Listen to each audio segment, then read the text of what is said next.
well, that's undeniable. Take me just as you find me. Maybe you just can't see. Baby, I'm all that you need.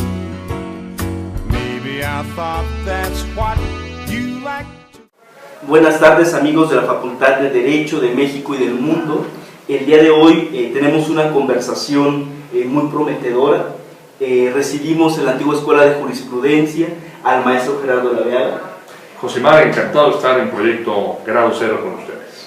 A quien le agradecemos la disponibilidad para acudir a nuestras instalaciones y grabar esta conversación en torno a su más reciente libro, una novela editada bajo el sello de Alfaguara, Justicia, sobre el que vamos a ir platicando a lo largo de estos 50 minutos. Creo que todos conocen ya al maestro Gerardo Laveaga, maestro por la Universidad Iberoamericana, comisionado del IFAI, Premio Nacional de la Juventud. No sé por dónde empezar, pero sin duda lo interesante aquí sería conversar por qué derecho y por qué literatura. Josimar, toda mi vida yo me he sentido un escritor. Yo soy básicamente un novelista que estudió Derecho, y hoy te puedo decir que soy abogado y novelista. Pero ciertamente mi naturaleza básica es la de novelista. Yo soy escritor. Si yo hubiera nacido en un país como Estados Unidos, Francia o Inglaterra, yo sería un escritor de tiempo completo. Me gusta la narrativa, me gusta encontrar la explicación a las cosas, me gusta describir, me gusta imaginar nexos entre las personas y entre las situaciones. Ahora, estudié Derecho, me gusta mucho el Derecho, entiendo bien el Derecho, y soy también abogado. Entonces, soy ambos, abogado y escritor. El derecho muchas veces sirve para entender los procesos sociales, muchas veces, pero a veces no basta para describir a la sociedad, es necesario recurrir. Muchos escritores, Josimar, han sido abogados, porque finalmente la materia prima de unos y de otros es la misma, el lenguaje. El abogado se abre paso con el lenguaje y explica por qué, de acuerdo con tal norma, el señor no lo hizo y la palabra no está muy clara, lo que él hizo no es aquello que está escrito en el tipo penal o en el Código Civil o en la ley del trabajo. Y el escritor también trabaja con el lenguaje. La palabra es lo que hermana estas dos. Una gran cantidad de escritores, no solo de México, del mundo, han comenzado estudiando Derecho y han sido abogados, incluso algunos se han recibido. Fuentes estudió Derecho, Paz estudió Derecho, Torres de Bodet estudió Derecho. O sea, una gran cantidad de escritores han estudiado Derecho. Aquí lo interesante de todo es que, bueno, en los ejemplos que menciona, de algún modo renunciaron a la abogacía, ¿no? para consagrarse a su obra literaria. En este Sin caso, embargo, no renunciaron al lenguaje. Exacto. Pero en este caso hay también un quehacer literario y un quehacer jurídico. En mi caso personal, sí, por supuesto. Entre sus libros que he estado revisando, me llama la atención su primera novela publicada, El secreto de la eterna juventud. La fuente de la eterna juventud. Fíjate que ese título no se lo puse yo, se lo puso el señor Octavio Colmenares, recientemente fallecido, el editor de la MEX, un querido amigo mío. Él le había puesto Eve, haciendo alusión a esta diosa que sirve la ambrosía en el Olimpo, pero el Colmenares me dijo, esto no lo va a comprar nadie con ese título, pone un título un poco más gancho. Pero no me la muy bien por el título, más que por el texto, así que yo le agradezco la idea al señor Colmenares, pero ahora que vuelvo a leer el título, si algún día recuerdo el texto, no se llamaría así. Me parecía interesante retomar este texto porque en aquel texto hay, digamos, una búsqueda de la belleza, veladamente, ¿no? Hay una motivación por la belleza, por ciertas cuestiones, y en el último libro, Justicia. De algún modo la belleza es el valor supremo en las letras y la justicia en el derecho. Claro. Estas dos búsquedas románticas, por describirlas de algún modo. Claro, y ambas son inalcanzables y uno nunca las alcanza. El día que alguien las alcanzará, dejarían de existir y dejarían de tener sentido. Déjame seguir mucho el ejemplo de mi filósofo predilecto, que es David Hume. Bueno, no existe la justicia como tal, nadie la ha visto. La justicia no tiene cara, ni brazos, ni dedos, ni pies. Existen actos justos en cierto momento y de acuerdo con cierto ordenamiento jurídico. Es un acto justo, de acuerdo con esto fue justo lo que determinó el juez. Pero ese mismo juez, respecto a otro caso, puede ser injusto, o respecto a otra persona puede ser injusto. En fin, los actos justo se concretan en los casos prácticos, en los casos que se someten a un juez. De otra manera no se puede hablar de justicia en abstracto, salvo, como tú bien lo has dicho, como un ideal. Se ha insistido, sobre todo después de la Segunda Guerra Mundial, que no se puede escribir poesía después de Auschwitz. Y preguntaría, en un país como México, en la circunstancia que está, ¿puede hacerse literatura? Por supuesto que puede hacer literatura. Finalmente la poesía es una forma de ver lo mismo con un lenguaje diferente. Y la novela es igual, la narrativa. Yo no puedo hablar de poesía, pero hay una gran cantidad de grandes poetas. Pienso en T.S. Eliot en inglés, pienso en Saint John Pells en francés, pienso en Salvatore Quasimodo en italiano, pienso en Octavio Paz en español. Hicieron poesía después de la Segunda Guerra Mundial. Entonces me parece que es muy dura esa visión. La poesía es simplemente esa recreación del lenguaje, buscando, tú lo has mencionado de nuevo, la belleza. Y la novela, por supuesto que se puede escribir. La novela lo que hace es recrear, es dar la narrativa, darle un sentido, interpretar los hechos. Porque un mismo hecho no tiene sentido per se. Hay una conferencia que a mí me encanta de Stefan Zweig, que se llama La historia como poetisa. Y dice, ¿qué tenía Aquiles, este gran guerrero griego que recordamos, valiente, intrépido, visionario? ¿Qué tenía Aquiles que no tuvieran otros guerreros de su época? Que no había guerreros valientes en Australia, que no había guerreros valientes en Groenlandia, que no había guerreros valientes en Sudáfrica. Nadie ha oído hablar de ninguno de nuestros guerreros. Y todos hemos oído hablar de Aquiles. ¿Por qué, dice Zweig? ¿Qué tenía Aquiles que no tuvieran estos otros guerreros? Y la respuesta de Zweig es contundente. Aquiles tenía a Homero. Tenía alguien que escribió, que interpretó sus hechos, que los cantó, que los definió. Los grandes hombres de la historia siempre han tenido voceros. Gente que habla de lo que hicieron, de lo que no hicieron, de lo que buscaron. Napoleón, Bismarck, Julio César, Alejandro. Y los que no han tenido voceros, pues no han pasado la historia. Y ni tú ni yo los conocemos, aunque hayan sido más valientes y más cultos y más sensibles. La literatura da sentido a los hechos. Okay. Hay aquí una pregunta que me salta, pensaba ahorita que conversaba en esta gran novela de Hermann Bloch, La muerte de Virgilio. Una novela que es el debate del escritor, ¿no? ¿Qué es lo que quiero plasmar de mi pueblo y qué es lo que quiero dejar para la posteridad? Que supongo que es también una pregunta fundamental para quien se decide escribir. En el caso de justicia, ¿cómo decidirse a plasmar un sistema social, no solo jurídico, en decadencia, en un sistema difícil, un sistema que parece estar contra los ciudadanos? Mira, yo creo que Justicia, esta novela a la que tú has aludido, que acaba de publicar Alfaguara, acaba de publicar hace menos de 2 meses, salió, se juntan mis dos vocaciones, la vocación del abogado y la vocación del novelista. Nunca en ningún trabajo anterior había reunido mis dos vocaciones. El libro que publiqué antes se llama Hombres de Gobierno y era una colección de retratos de los grandes estadistas de la historia. Antes publiqué otra que se llamó El sueño de Inocencio, una novela sobre el Papa Inocencio III, que fue un genio político, fue el hombre que inventó la comunión, la confesión, el matrimonio indisoluble, fue el primer papa que dijo yo represento a Cristo en la tierra, genio político. Pero esta novela Justicia reúne, repito, mis dos vocaciones, la del abogado y la del novelista. Y lo que trato es presentar un sistema que ya está haciendo agua. Toda proporción guardada. Me gustaría que esta novela se leyera en 20, 25 años. Como hoy leemos a Manuel Painó. La gente dice, mira qué interesante, así se vivía en México hace 150 años. Y la gente iba por agua al pozo. Y los caballerangos se peleaban entre ellos porque el caballo se comía la alfalfa de los del otro. Bueno, así como hoy leemos a Paino con esta visión de novela costumbrista, yo quisiera que en 25 años Justicia fuera una novela costumbrista, que las generaciones dijeran, mira, así era el sistema de justicia antes, qué cosa, todo se arreglaba por acuerdos, todo era oscuro, nada salía a la luz, y en un sistema tan pavorosamente oscuro como el que teníamos Josimar, pues todo se vale y todo se puede. Cuando un sistema de justicia no es eficaz, cuando un sistema de justicia es tan oscuro como el que tenemos, surgen dos fenómenos que los sociólogos han estudiado casi hasta el cansancio.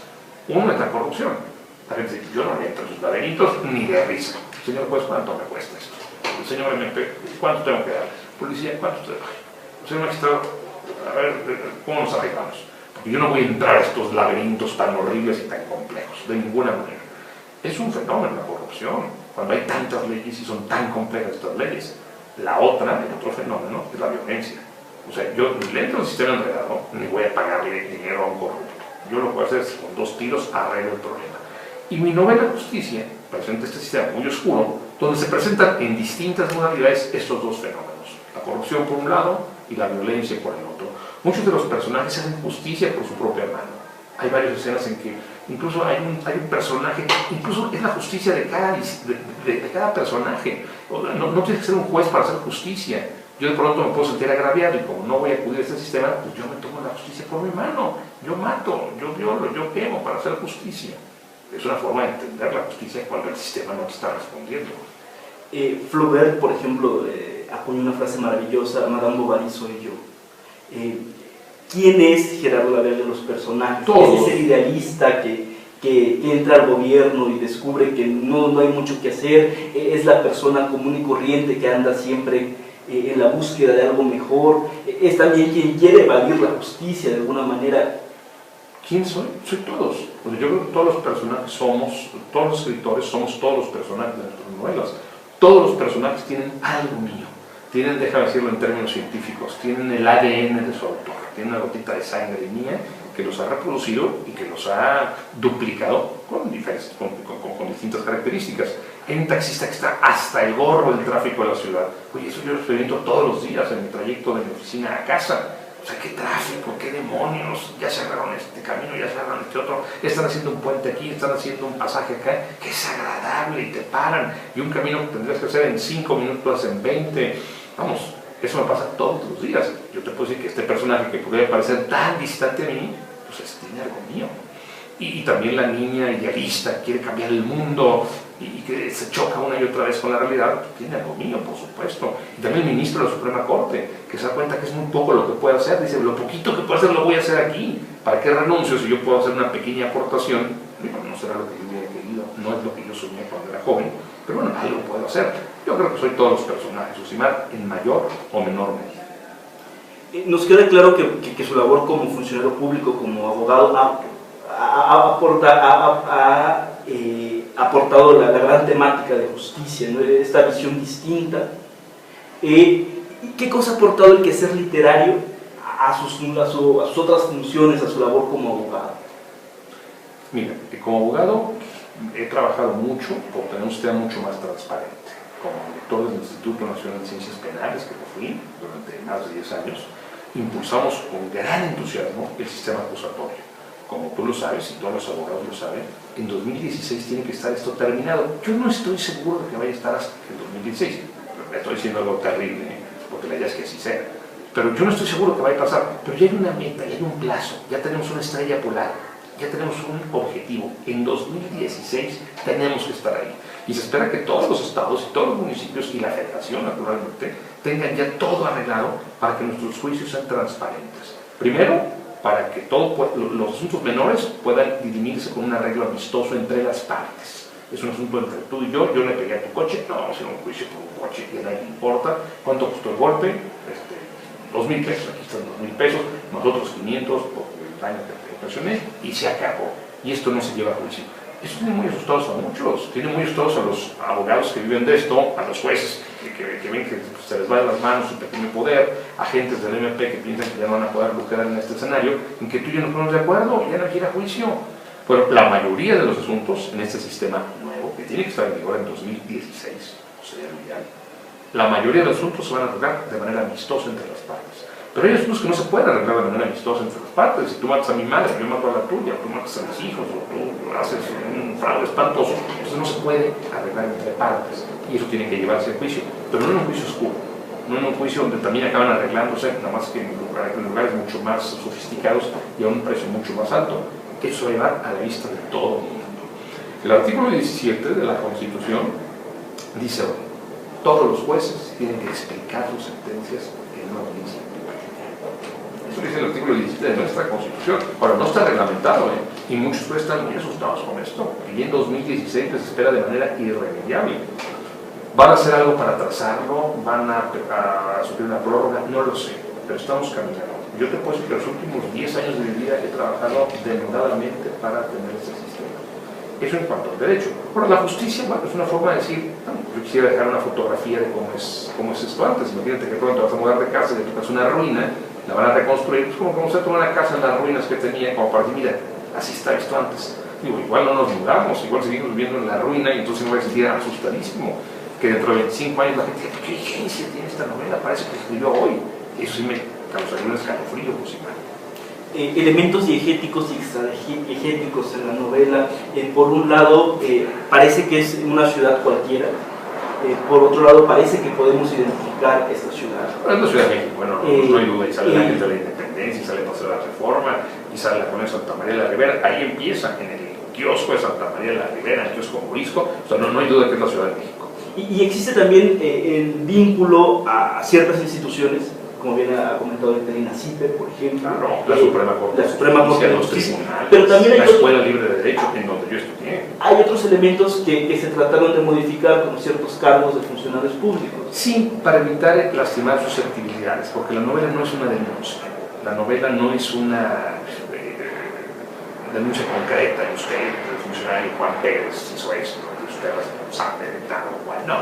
Me esmeré incluso en que ningún ministro pareciera, a alguno de los actuales, con los que ahora tengo una muy cordial relación, con casi todos ellos tengo una cordial relación. Entonces, ningún ministro me puede decir, oye, claro, me retrataste de esta manera infame, no se vale. Nadie me puede decir eso. Hay ministros que tienen características de unos, alguno puede decir, mira, esto lo sacó de mí, o esto lo sacó de él, o esto lo sacó de ella. Pero eso se puede prestar, desde luego. Pero nadie podría decir, este o esta soy yo. Nadie. La presidenta del Tribunal Superior de Justicia del DF, que hace una serie de arreglos, no tiene nada en común, nunca hemos tenido una presidenta de la Justicia del DF. Hay 3 ministras en la Suprema Corte. El ministro más conservador de la Corte es un hombre flaco, alto, verdoso. El ministro más liberal es un hombre obeso, de barbas desordenadas, que dan anotados en la mesa. Ningún ministro podría decir, este soy yo. Los maestros que aparecen de la Libre de Derecho no podrían decir, este soy yo, o se está riendo de tal maestro. Ninguno. El procurador del Distrito Federal, que es una parte importante, pues tiene elementos de 5 procuradores que yo he conocido. Sin duda, fueron varios, pero nadie puede decir, mira, este es él. Vuelvo sobre lo que he insistido, se escribe también para exorcizar, justicia es también una manera de exorcizar y decir así estamos, pero hay que superarlo. Sí, claro. O se queda siempre solo en el rasgo descriptivo, ¿no? No, en el fondo digo, es un panorama amplio, Josimar, es un panorama de cómo están funcionando las escuelas, de cómo están funcionando los despachos de abogados, porque están muchos abogados. Mis mejores amigos son abogados, mis maestros son abogados, mis alumnos son abogados o van a ser abogados.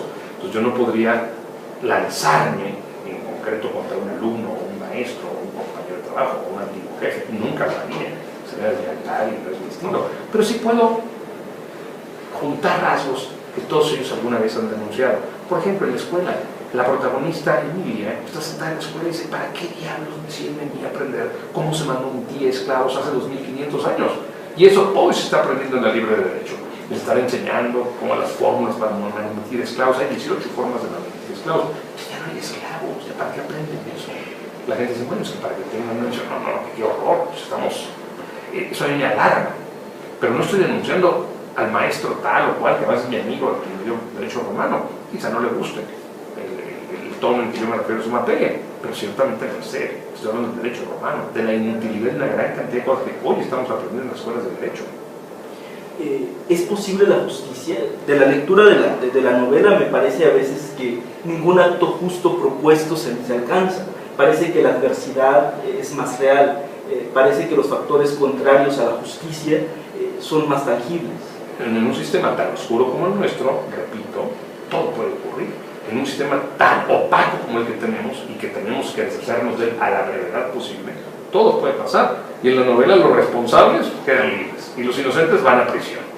En la novela un pagador, un joven, de pronto la novela comienza cuando aparece el cadáver de un adolescente en la Alameda de Santa María, en el momento en que el jefe de gobierno está dando su discurso. Y esto se vuelve noticia nacional, no porque la niña sea muy importante o muy relevante o significativa, sino porque apareció en el momento en que el jefe de gobierno estaba dando un discurso. Y se vuelve noticia nacional, y el jefe de gobierno dice al procurador, tienes 3 días para hablar con el responsable. Y pues el pobre hombre es un académico, es un hombre decente que ha estudiado toda su vida en libros de jurisprudencia y de leyes, pero no sabe cómo investigar. Y su procurador le dice, no se preocupe, va al reclusorio y le dice a un sujeto que ya estaba condenado ahí a 40 años de prisión, mira, te vamos a dar 20 años de prisión. Y oiga, no, jefe, a mí ya me dieron 40, no, te vas a dar 20, pero tienes que decir que tú mataste a esta niña. Dice, no, pero es cierto, es la primera instancia, la segunda instancia y el amparo.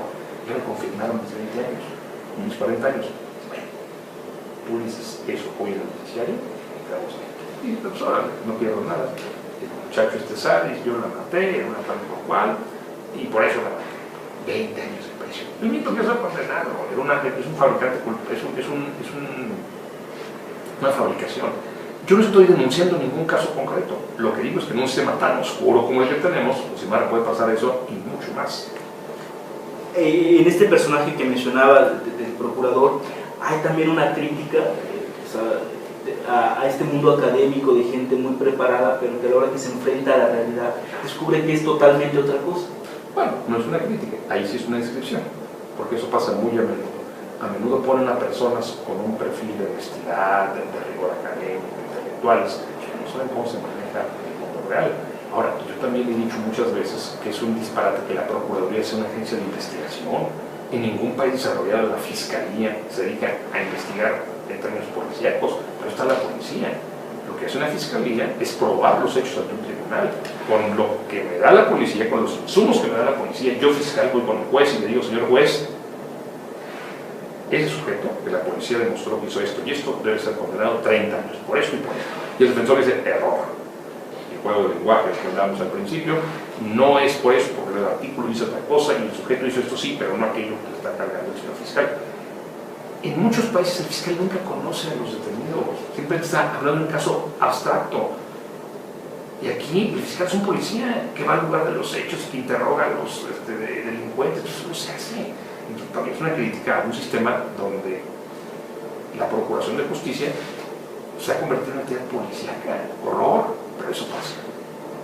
¿Justicia y amor son compatibles? Lo pregunto porque en la novela hay una historia romántica, al final sobre todo, y hay una influencia de una mujer hacia un ministro que le solicita cuestiones, quizá guiada por la buena voluntad, pero que tiende a buscar favores, ¿no? O quiere favorecer cierta cuestión, aun y cuando se ajusta. Bueno, eso que es justo quien lo define, la pregunta.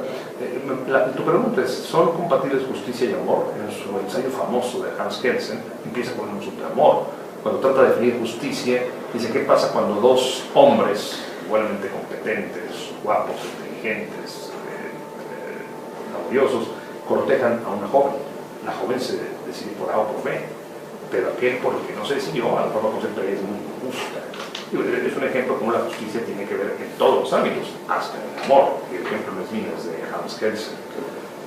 Yo creo que sí, pero lo que tú dices que la novela es una novela de amor, no es una historia ambigua, porque al final la chava está muy sentida con el ministro no le pudo resolver su asunto, ella quería que el ministro se metiera, el ministro no podía ir más allá de lo que le tocaba, el ministro hizo lo que pudo, la conectó con quien pudo conectarla, pero pues esos conectes fueron insuficientes cuando otra gente con más influencia pidió que se hiciera otra cosa. Y entonces ella se siente profundamente decepcionada. Al final ella, digo, lo deja en suspenso, no sabemos qué va a pasar. Alguien dijo, oye, si hubiera yo romance, en la novela no hay romance. Yo no sabía si hubiera una segunda parte de justicia en qué acaba ella.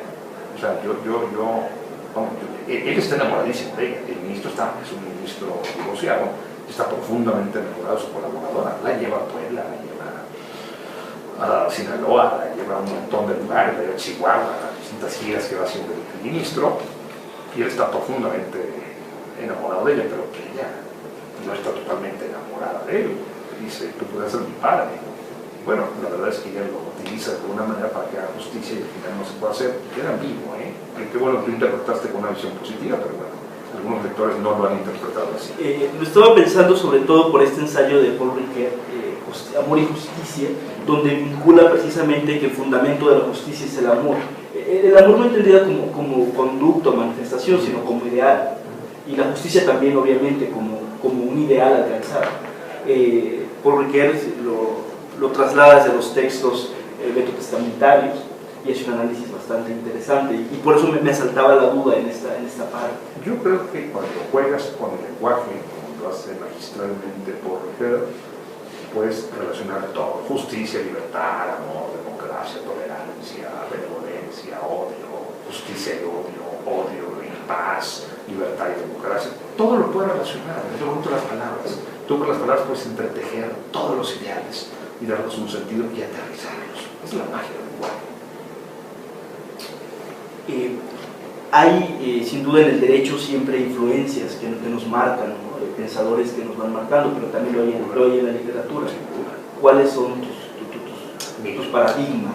Si yo tuviera que mencionar a dos filósofos que me han marcado, que han cambiado mi forma de ser, que han sido radicales en mi vida, mencionaría a dos. De uno ya te hablé, David Hume, escocés, y otro sería Baruch Spinoza, el holandés. Los dos me han marcado de manera radical. Si tuviera que pensar en escritores, te puedo decir que hay dos que me gustan muchísimo. Hay muchos más, te menciono varios.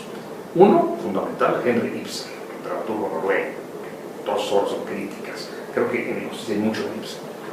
No me podría explicar como escritor sin Henrik Ibsen. Era dramaturgo, no novelista, pero finalmente todos sus personajes tienden a llevar un asunto crítico, ese profundo asunto trágico que traen en su cabeza, cómo lo resuelven, sus complejos, sus cuentas pendientes con el destino, finalmente cómo en la sociedad esto cobra sentido, lo pierde. Ibsen me fascina.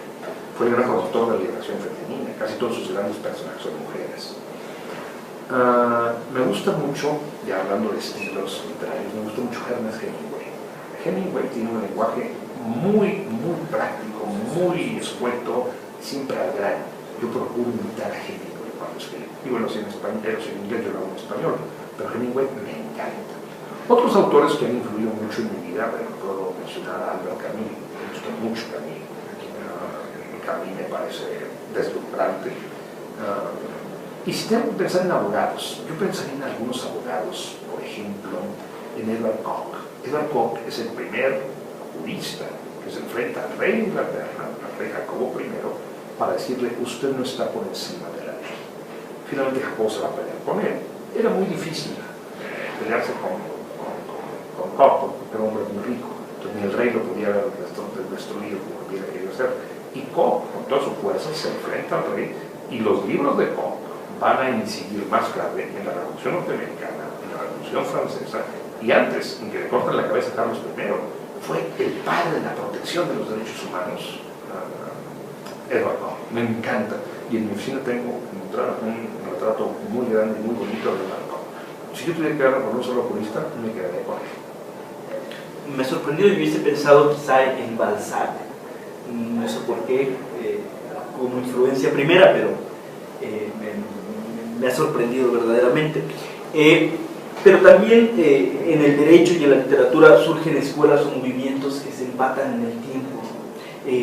Creo que las grandes escuelas de pensamiento jurídico han surgido grandes pensadores a la par. En la literatura también las voces narrativas siempre se entienden en conjunto, se entienden mejor en conjunto. ¿Cuál es la generación a la que pertenece? Bueno, eso me parece, José Mar, que es muy difícil que yo te lo diga. Ese tema tendrá que ser decidido por la posteridad. O sea, tú no sabes a qué generación perteneces, y de pronto alguien te inventa 20 años después que tú eres de la generación de los jurídico-lingüistas, los románticos, los clásicos, los neoclásicos. Nunca dijeron: yo soy clásico, yo soy romántico. Beethoven jamás dijo: yo tengo un pie en el romanticismo y un pie en el clasicismo. Haydn nunca dijo: yo soy clásico. Chopin nunca dijo: yo soy solamente romántico. Sibelius, el músico, nunca dijo: yo soy un nacionalista del naturalismo, no sé qué. No, eso es muy difícil decirlo, que yo no me atrevo a decirlo. Perdón que insista, pero por ejemplo, hay muchos escritores que no lo hicieron, pero por ejemplo un latinoamericano que fundó de algún modo una manera de hacer literatura. No sé, por ejemplo, este grupo de escritores de Virginia Woolf. Existe gente con la que se comparten anhelos, quizá después terminan por caminos distintos. Si tú me preguntas quiénes son mis amigos en literatura, te puedo mencionar a Jorge Volpi, a Eduardo Ross, a Nacho Padilla. Son grandes amigos míos. Estoy en inocencia, se lo digo a Jorge Volpi y a Eduardo Ross. Pero yo, si me preguntan, ¿usted es parte del crack? Y un día contundentemente no sé qué es el crack, no sé qué implica el crack. Igual dentro de 20 años soy uno de los autores del crack, o sea, pero eso no lo puedo determinar. Yo creo que no. O sea, si tú me lo dices hoy, yo te digo no lo soy. Cuando la gente está haciendo la Revolución Mexicana, nadie sabía que iba a pasar como la Revolución Mexicana. Cuando estaban haciendo la independencia, nadie sabía que eso iba a llamar la independencia. No sé si me estoy explicando. Ahorita está pasando una guerra terrible, no sé, pero en Siria. ¿Qué etapa de la historia de Siria se está viendo hoy? ¿Cómo se va a llamar la independencia? Si gana Saddam, se va a llamar la insurrección, que fue aplacada por el patriota presidente Saddam. Pero si triunfan los rebeldes, van a decir fue la liberación, o fue la revolución, cuando el pueblo toma el poder. Y si llegan luego los fundamentalistas, van a decir la llegada del Señor, se va a llegar el movimiento, la guerra santa triunfó sobre este canalla. No sabemos qué va a pasar, no tenemos idea de cómo va a calificar y a clasificar la historia lo que hoy está pasando en Siria. ¿Cómo se va a recordar el presidente Calderón? Yo apuesto a que bien, pero si tú haces una encuesta en la ciudad, te puede decir que se va a recordar mal, y yo creo que al paso del tiempo se le va a recordar bien. ¿Cómo se recuerda a López Portillo? Él en su auge, cuando tenía millones de gentes aplaudiéndolo, nunca pensó que se le iba a recordar tan mal.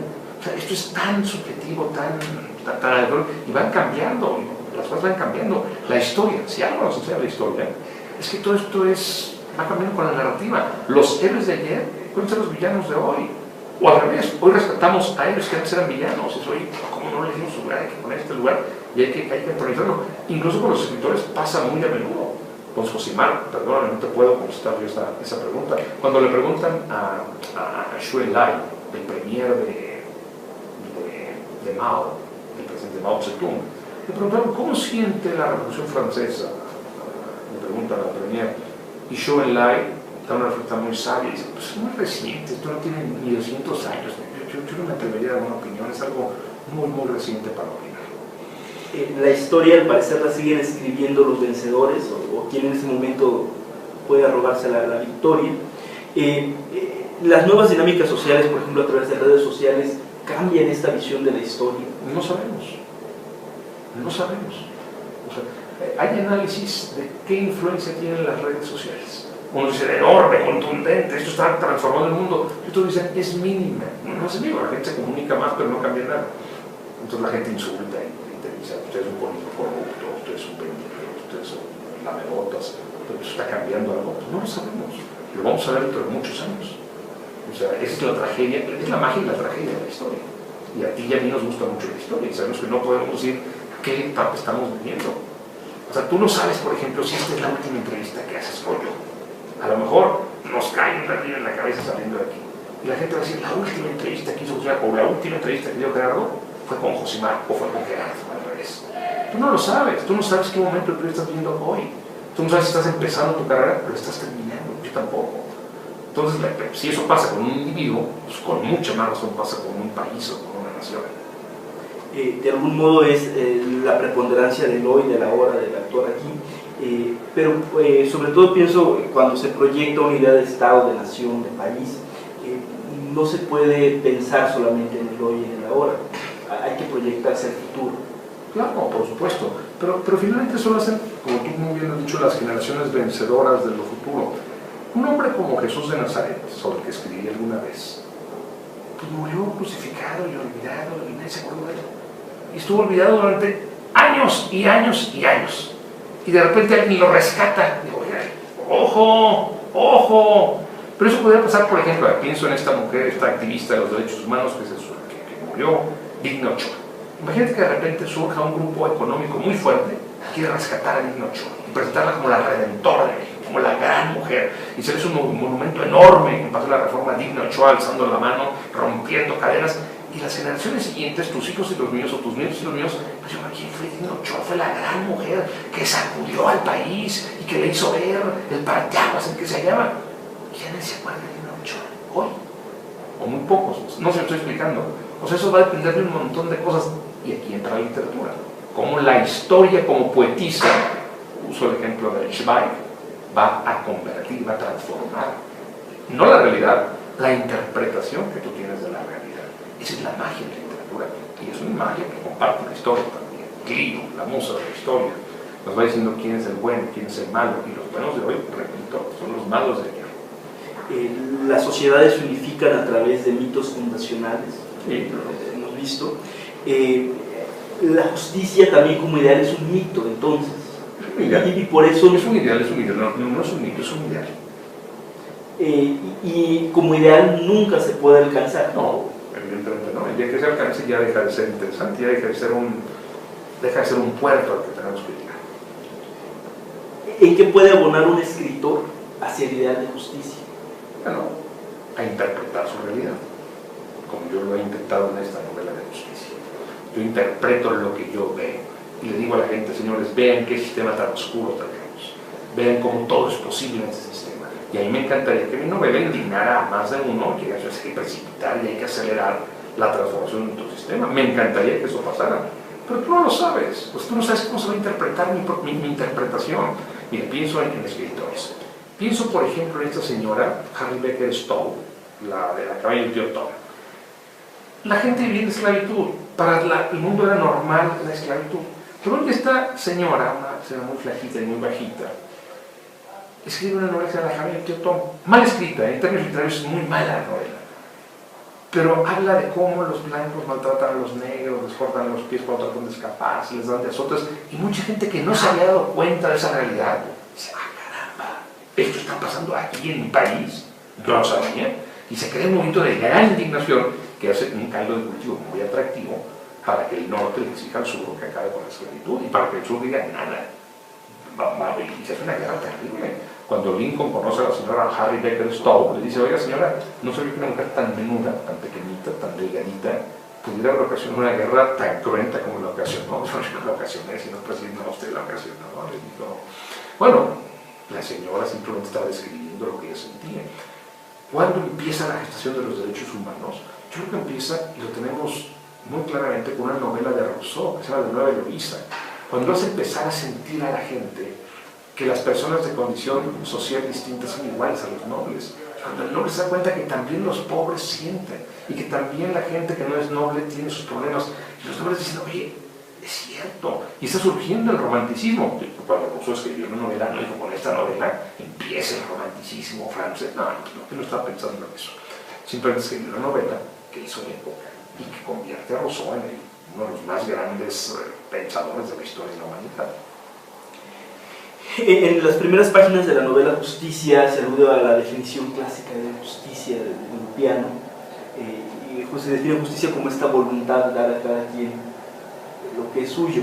Y ahora que trae a colación el caso de Rousseau, me preguntaba, ¿cuál es esta voluntad? ¿Se refiere a esta voluntad general o a la voluntad de todos? No, bueno, hay cosas distintas. Rousseau en el contrato social habla de la voluntad general y de la voluntad de todos. La voluntad general dice solamente la puede interpretar el legislador, que no es la suma de todos, no es lo que tú quieras, sino lo que en el fondo queremos todos. Y eso solamente un gran legislador, un gran político puede saberlo. Y Rousseau abre las puertas del totalitarismo con esta visión. Karl Popper lo pone como uno de los enemigos de la sociedad abierta a Jacobo Rousseau, porque Rousseau dice, esto no es lo que opine todo el mundo, es lo que debe ser. Y a veces la gente está confundida en sus opiniones. Todos dicen, queremos dinero hoy, pero el gran legislador les espera, no, tú no quieres dinero, tú quieres una vida feliz, y ahorita no es conveniente que te dé dinero, te lo voy dando espaciadamente. Aunque todos me piden que les dé dinero, no les voy a dar a todos. Todos quieren dulces y caramelos, pero eso les hace daño, porque a la larga los lastima. Tú lo quieres no es un caramelo, tú lo quieres vivir mejor. Ese es el argumento de Rousseau, que suena muy razonable. Pero cuando el tirano llega y dice, ustedes no saben lo que necesitan, yo sí sé lo que necesitan ustedes. No, señor, es antidemocrático hasta la médula. Cuando digo, tú no sabes lo que necesitas, Josimar, ni nadie, yo sí lo sé. Yo soy el gran legislador, y siguiendo a Rousseau, no voy a decir la voluntad de todos, sino la voluntad general que yo interpreto. No, y lo que dice Ulpiano es mucho más modesto. Lo que dice Ulpiano es que la virtud es de la justicia, es la constante y perpetua voluntad, sui quae tribuendi, de dar a cada quien lo suyo, así lo dice en latín. El problema es que es una definición muy poética de justicia distributiva. Dar a cada quien lo suyo, ¿qué es eso? ¿Quién lo da? ¿Qué es lo suyo de cada quien? ¿Quién decide qué es lo tuyo y qué es lo mío? ¿Es justo que tú traigas una chamarra, que yo traiga una camisa? ¿Es justo que tú puedas ser el conductor de este programa y es justo que me traigas a mí y no a otros escritores de más valor? Y eso quién lo determina. El pobre Ulpiano, pues vamos, hizo poesía cuando hace esa definición. Los escritores, por el temperamento artístico, se les asocia con características apasionadas. El abogado, a diferencia, tiende a ser una persona políticamente correcta, respetuosa aparentemente de las instituciones. ¿Cómo unir o cómo entender estos dos temperamentos en una sola persona? Yo creo que hay escritores muy serenos y muy arrebatados, y hay abogados muy serenos y muy arrebatados. Son distintas fases. Yo no me atrevería a pensar que todos los escritores son románticos, soñadores, que todos los abogados son fríos y prudentes. Yo creo que hay de todo. Koch, que te hablaba hace un rato de Koch, el hombre arrebatado, debía ser políticamente correcto cuando era la ocasión, pero un hombre apasionado, fuerte, que quería cambiar su entorno. Y acabó cortándole, bueno, no él, pero sus ideas acabaron con la cabeza de Carlos I en el cagazo. Y que había habido otros escritores también apasionados, pero también fríos, metódicos, rigurosos. Entonces yo no generalizaría.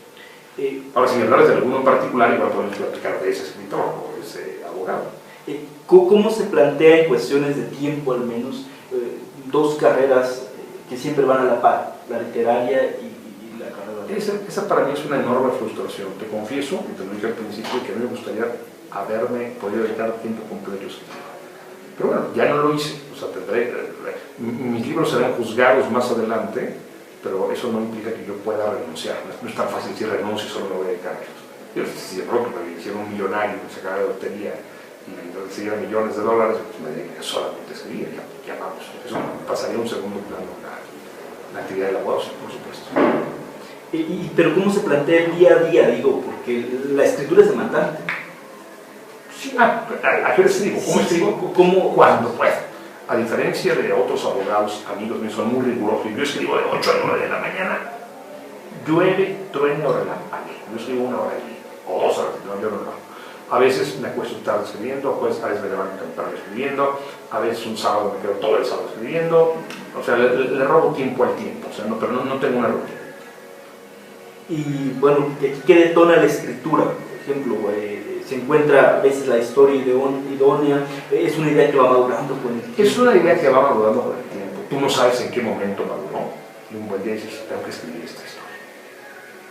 No tengo muchas historias en la cabeza, pero todavía no me he sentado a decir, bueno, ¿cuál es el siguiente libro? No lo sé, pero tengo una historia aquí, una historia acá, le doy vueltas a una, le doy vueltas a otra. Luego pasa algo que me hace ver que esta es la historia que debo empezar a trabajar ya, y luego pasa otra cosa que yo no, esta no, más bien debe ser esta otra. Y un buen día de repente, sin que tú puedas pensar cómo ni cuándo, te pones a escribir el siguiente libro. Por lo menos esa es la génesis de mi proceso creativo. En Justicia hay aparentemente varias historias que se van mezclando, que llegan a una historia, pero siempre guiadas por esta voluntad de justicia. Bueno, cada personaje tiene una voluntad de justicia distinta a los otros, y en algunos casos contradictoria. Lo que para un personaje es justicia, para otro es una terrible injusticia. Hemos visto que es difícil entender el tema de la justicia. ¿Quién estaría facultado para impartir justicia realmente? Bueno, hoy el Estado lo hace a través de un grupo especializado que se llama el Poder Judicial. Y es un poder conformado y organizado muy sofisticada por los impartidores de justicia que se llaman jueces. Hay un segundo nivel que se llama magistrados y hay un tercer nivel que se llaman ministros. Quien organiza a todos ellos, salvo la Corte, es el Consejo de la Judicatura, un grupo de 7 consejeros. Uno de ellos es el presidente del Consejo, además presidente de la Corte también. Pero bueno, la verdad es que la justicia es un tema que es distinto para cada persona, que se interpreta distinto en cada cabeza. Y lo que hoy tenemos es un Estado de base, y yo soy partidario de este sistema, porque si cada quien hace justicia por la mano, sería el caos. Yo soy un entusiasta de las instituciones, creo en las instituciones y creo que tenemos que fortalecerlas. Y mi novela, lejos de que sea algo para derruir instituciones, es para fortalecerlas. Y me encantaría que mi novela lo leyeran los jueces, los magistrados, los ministros, y que lo leyeran también los legisladores, los que hacen la ley. Tenemos leyes muy enredadas, tenemos leyes muy complicadas. Déjame verte, a ver si lo encuentro. No sé si lo encuentro.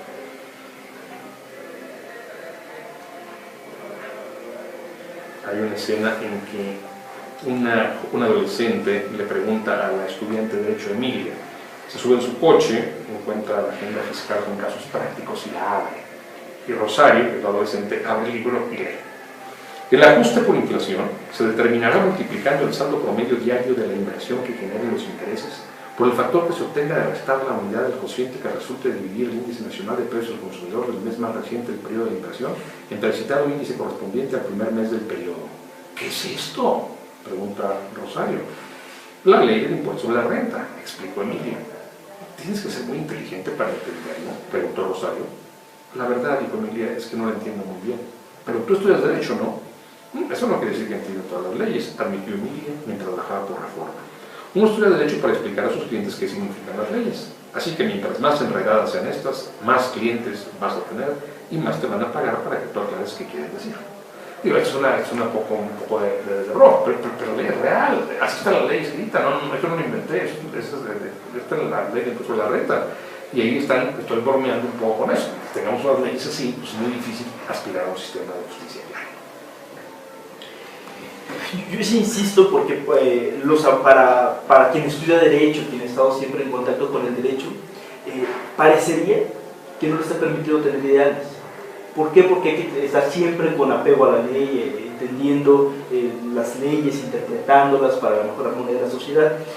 Pero a la hora de escribir, hay momentos en que quien escribe es un pequeño Dios, como decía un logro, es capaz de transformar, volver quizá más justo el mundo, al menos narrado, pero también más injusto. Y sí me interesaría saber cómo se plantean estas dos vertientes, porque yo insisto que a la hora que se está llevando un juicio no puedes tener ocurrencias, debes forzosamente que cumplir con la formalidad.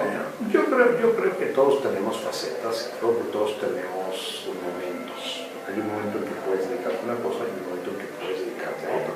Así como hay roles, tú puedes ser padre de familia y cuidar a tus hijos, y a lo mejor ser esposo y un amante formidable.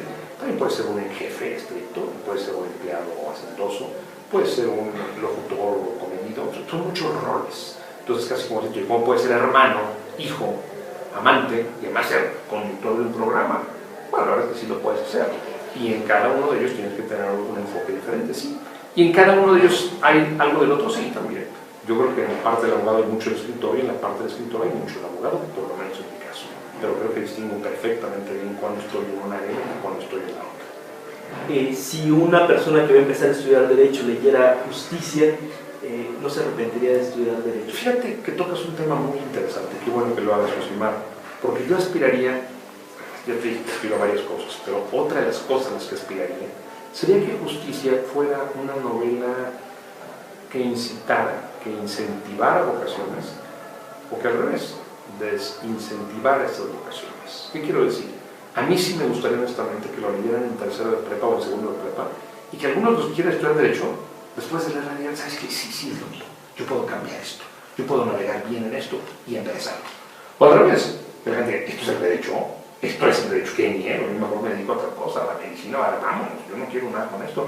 Y eso también sería bueno, porque si estoy incentivando o estoy desincentivando una vocación, bueno, pues ya logré algo en el lector X que haya tenido en sus manos justicia. Pero también quedaría abierta la posibilidad inversa, que alguien diga, creo que estudiar Derecho es el camino más fácil para lograr ciertas cosas. Claro, cada quien interpreta un libro como quiere interpretar, sí, por supuesto. Y quizás ese es el gran temor, ¿no? A veces de entrar al mundo de la justicia, que existe esta posibilidad de invertir los roles. Todo es posible, sí, estoy de acuerdo contigo. Cuando tú sacas una novela de bandidos, tú no sabes cómo va a ser interpretada. A lo mejor alguien la ve, dos hermanos la ven y uno dice, qué horror que estos bandidos hagan estas cosas y causen tanto daño. Yo voy a ser policía y voy a dedicarme a controlar a estos bandidos para que no haya. Pero el otro le puede decir, oye, qué maravilla de vida tienen estos bandidos, yo quiero ser bandido también. Y los dos hermanos que vieron la misma película tienen una opinión completamente distinta. Y de nuevo entramos a este mundo muy de David Hume, las interpretaciones. No hay una realidad, hay una forma de interpretar esa realidad. Y aquí viene otro gran tema, libertad. La libertad del escritor y la libertad del lector de elegir todo, ¿no?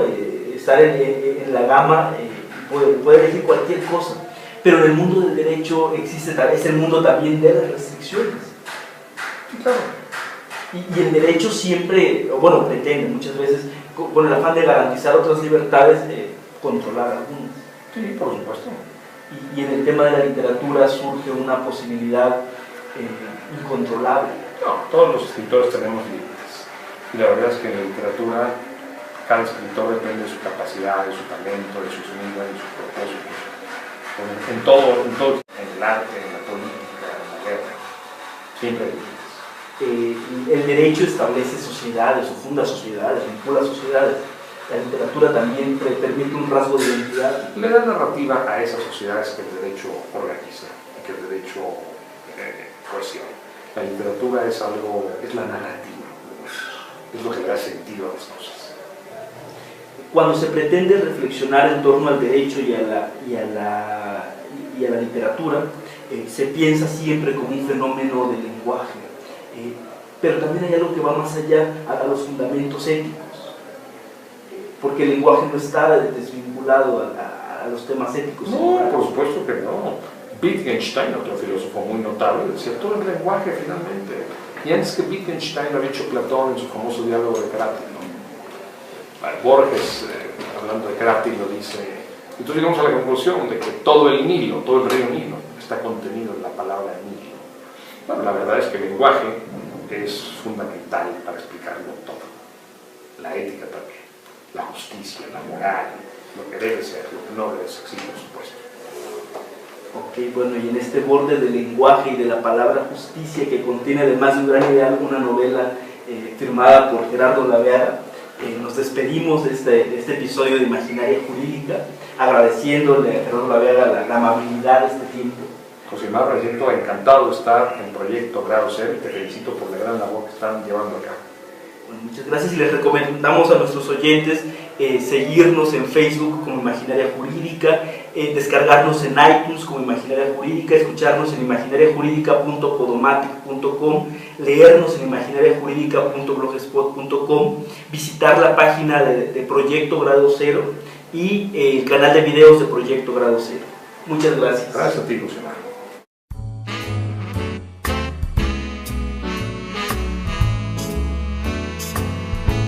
You say I'm unreliable. You can't depend on me. Well, that's undeniable. Take me just as you find me. Maybe you just can't see. Baby, I'm all that you need. Retomar este texto porque en aquel texto hay, digamos, una búsqueda de la belleza veladamente, ¿no? Hay una motivación por la belleza, por ciertas cuestiones, y en el último libro, Justicia. De algún modo la belleza es el valor supremo en las letras y la justicia en el derecho. Claro. Estas dos búsquedas románticas, por describirlas de algún modo. Claro, claro, y ambas son inalcanzables y uno nunca las alcanza. El día que alguien las alcanzará, dejarían de existir y dejarían de tener sentido. Déjame seguir mucho el ejemplo de mi filósofo predilecto, que es David Hume. Bueno, no existe la justicia como tal, nadie la ha visto. La justicia no tiene cara, ni brazos, ni dedos, ni pies. Existen actos justos en cierto momento y de acuerdo con cierto ordenamiento jurídico. Es un acto justo, de acuerdo con esto fue justo lo que determinó el juez. Pero ese mismo juez, respecto a otro caso, puede ser injusto, o respecto a otra persona puede ser injusto. En fin, los actos justos se concretan. A su más reciente libro, una novela editada bajo el sello de Alfaguara, Justicia, sobre el que vamos a ir platicando a lo largo de estos 50 minutos.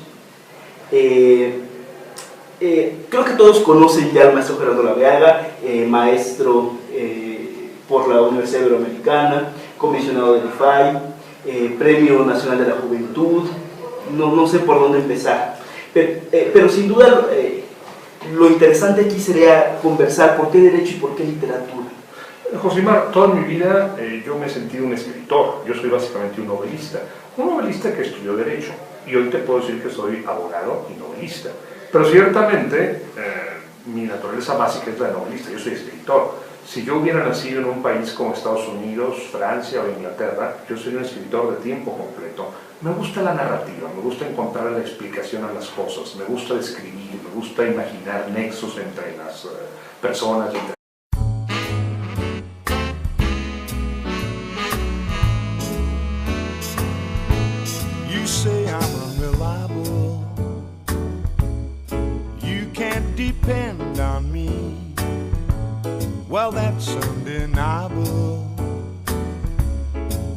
take me just as you find me. Maybe you just can't see. Baby, I'm all that you need. Maybe I thought that's what you like. Buenas tardes, amigos de la Facultad de Derecho de México y del mundo. El día de hoy tenemos una conversación muy prometedora. Recibimos en la antigua Escuela de Jurisprudencia al maestro Gerardo Laveaga. Josimar, encantado de estar en Proyecto Grado Cero con ustedes. A quien le agradecemos la disponibilidad para acudir a nuestras instalaciones y grabar esta conversación en torno a que, bueno, de los ejemplos que menciona, de algún modo renunciaron a la abogacía, ¿no? para consagrarse a su obra literaria. En este Sin caso, embargo, no renunciaron al lenguaje. Exacto. Pero en este caso hay también un quehacer literario y un quehacer jurídico. En mi caso personal, sí, por supuesto. Entre sus libros que he estado revisando, me llama la atención su primera novela publicada, El secreto de la eterna juventud. La fuente de la eterna juventud. Fíjate que ese título no se lo puse yo, se lo puso el señor Octavio Colmenares, recientemente fallecido, el editor de la MEX, un querido amigo mío. Él le había puesto Eve, haciendo alusión a esta diosa que sirve la ambrosía en el Olimpo, pero el Colmenares me dijo, esto no lo va a comprar nadie con ese título, pone un título un poco más gancho.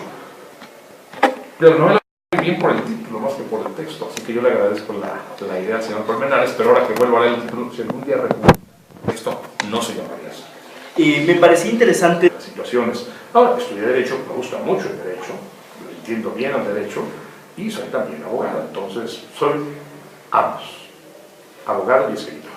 El derecho muchas veces sirve para entender los procesos sociales, muchas veces.